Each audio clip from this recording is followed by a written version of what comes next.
Y'all ready? Yo, it's the end of the week. I'm here to wrap it up right. Talking about game and sports and maybe life. I ain't decide yet, so tune in to the show. Guest appearances? I don't really know. I'm the Paris. I'm here to do it my way. Click, clap, bang on any troll, so don't press play. A new series. I'm wrapping up the week, so comment on the subjects being given or don't speak. Weekly wrap up. Yo, what's good, people? This your boy Authentic 973. This your boy Ep.37, and I'm back with another episode of the weekly wrap up. Got a lot of sporting news to talk about. Got a lot of gaming news to talk about. As y'all see, I'm playing a new game. This is the Titanfall beta. This is some Titanfall gameplay. As y'all know, the Titanfall beta was released on Friday. Great game. I'm not just saying it. I was one of the lucky people that was lucky enough to able to get a beta code, and this game I have been on it ever since I have received it on Friday, on Valentine's Day. Was a lot of mad girlfriends, was a lot of mad people you know what I mean, mad because they didn't get a beta code. PS4 people are mad. Some PS4 people went and pre-ordered they went out and pre-ordered Xbox One just for Titanfall and I want to let you guys know this game is amazing. I've been running with my people, QJB, Ed Jones, Gator, K-Spade, and we just been out here mobbing. It's been a breath of fresh air, because I mean we've been playing the same games on next gen pretty much since next gen has come out. You know, we've been playing Madden and 2K, and it's just a breath of fresh air to get a new game. And I mean, Titanfall is definitely a breath of fresh air. If you guys haven't played the beta, I think they're going to open it up for everybody. So y'all need to download it for Xbox One, PC, and I don't think it came out for 360 as of yet, but it will come out for 360 at a later date. But with that being said, let's get into the wrap up. SEC Defensive Player of the Year, Michael Sam, announced that he was openly gay. Now, to me, this is not a big deal. In the corporate world or at your job, you know, at a regular job, I know the NFL, a lot of people will say it's not a regular job, but it is a place of business. And you know what? All that, we don't want gay people in our locker room. Come on, man. It's 2014. All that, we got to take showers with this person, blah, blah, blah, blah, blah. Come on, yo. Everybody that have a job and that's an adult, or even if you work in McDonald's or any place of business, have gay people working there, homosexuals working there. So it's just something you got to deal with. And guess what, NFL? I'm a big NFL fan, and I don't care if a person on my team was gay. Like, long as he could play ball, whatever. It is what it is. Like, people with jobs work with gay people every day. They work with gay people every day. So it's a place of business. So for the NFL to still be like, we don't want gay people in the NFL players, I'm sorry, not the NFL, because the NFL has been supporting this guy. But for the NFL players to be like, we don't want gay people in our locker room. Come on, yo. What are we in? We back in the 1800s, the early 1900s. This is the same thing they did. This is the same thing they did when with women's sports. Like, we don't want women in, you know, being sports writers and all this crap. And you see, like, it's female sport writers that we love. So it's just something we got to deal with. You know, I hope Michael Sam is as good as he's saying he is, because he was SEC Defensive Player of the Year. And you know, the SEC is a huge conference, and it is, you know, it ain't, you know, pretty good. It's pretty good competition over there. So if he was Defensive Player of the Year, I want to say that he's good enough to play in the NFL, in my opinion. I want to know what you guys think about Michael Sam and him being homosexual and potentially being drafted. Maybe to your team. Would you guys be like, I don't want no gay person on my team, blah, blah, blah? Let me know. Let me know your thoughts. Maurice Cheeks was fired as the Pistons head coach. Now, this kind of grind my gears a little bit, because to me, I don't think the Pistons gave Maurice Cheeks a chance. You know, Maurice Cheeks, I think he's a good coach. I just don't think the Pistons really gave him a shot.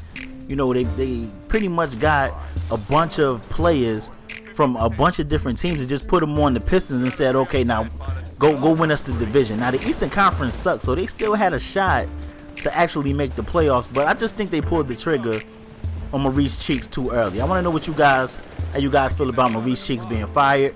I mean, and the Pistons are just running through coaches, and at some point you got to be like, you know what? It's the players. I'm tired of, like, especially, I hate to say this, but especially black coaches, like, they just fire him so quick. Like, Maurice Cheeks, I think is a great coach. I don't want to say great. He's a good coach, a good enough coach to coach the Pistons. Like, who's seen the Pistons doing anything this year anyway? Like, I mean, I think the Pistons was good enough to make it to the playoffs, and I think they can still get in the playoffs. The Eastern Conference suck. I mean, I want to know what you guys think about that. A huge multiplayer and party update is coming to Xbox One. It's coming in March. They trying to get this update out before Titanfall drop. You already know they want to fix that, so it's, you know, they ain't playing, because Titanfall is a big release, and they want all them party and multiplayer issues. They want all them things taken care of before the big release Titanfall drop.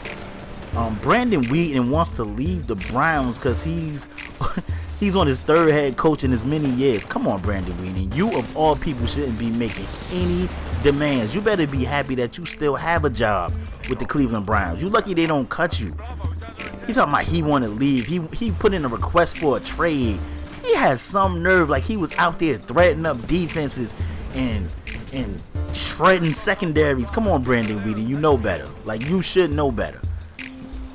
Like, I'm not impressed with Brandon Wheaton. I actually thought Brandon Wheaton was going to be a pretty good quarterback, but boy, was I wrong. I thought the Browns, when they drafted Brandon Wheaton, I was like, okay, they might have something here with Brandon Wheaton and Trent Richardson. And Trent Richardson is no longer with the team, and Brandon Wheaton want to leave. He got a lot of nerve. And, you know, I think actually that the Browns are building something special. Their defense was pretty solid. I don't want to say it was a good defense, but they were solid.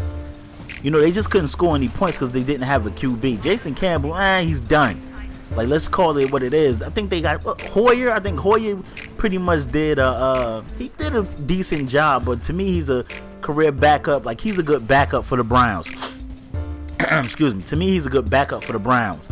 But Brandon Wheaton, to me, has a lot of nerve requesting a trade, telling his agent to tell the Browns that he want to trade. Like, he was out there cooking defenses. Come on, Brandon Wheaton, get your mind right.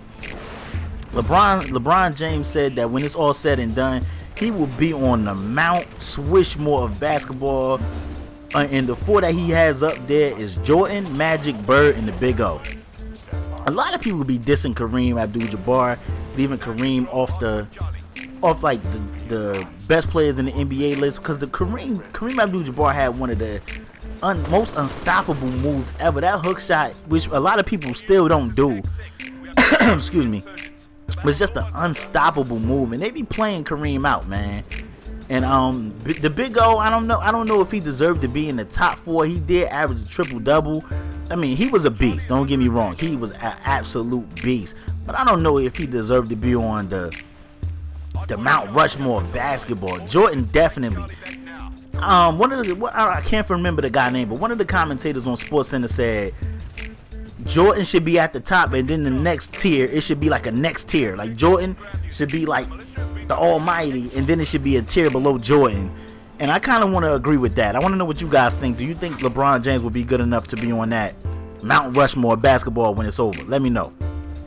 Derek Jeter will retire after the 2014 season. You know, he's one of the few players that got to play a whole career with one team.